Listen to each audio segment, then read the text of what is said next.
ஏக்க வாங்கக்க, ஜாலியா குளிப்போங்க. சும்மா இரு சின்ன பொண்ணு, உன வேலை வெட்டி கிடையாது, ஆட்டம் போடுவா. நாங்க அப்படியா இழுத்துட்டு கிடந்தா யாரு பாப்பா?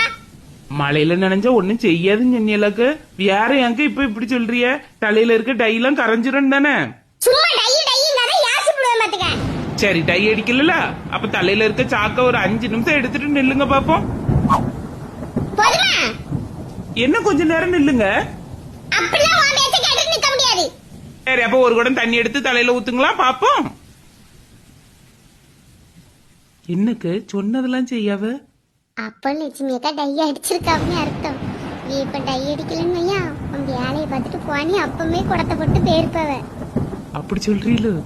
ஆமா, இல்லன்னா நம்மகிட்ட இவ்வளவு நேரம் நின்று கதவுடி ஆள. ஆமா பத்திலக்கு, நீ இப்ப சரி கட்டிய. போதுமா? எப்படி ஊத்துனாலும் தெரியாதுக்கு.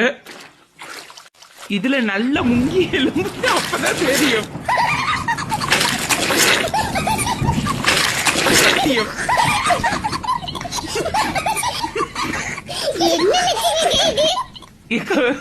லட்சுமி அக்கான்னு சொல்லாங்க. தாய் கலவி, தாய் கலவி, தாய் கலவி.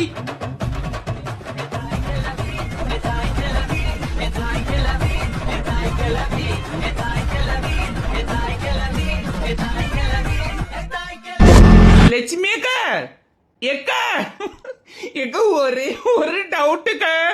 எக்கா, நீங்க எல்லாரும் முழிக்கிறதுக்கு முன்ன டை அடிப்பீங்களா, இல்ல எல்லாரும் உறங்கின பிறகு டை அடிப்பீங்களா?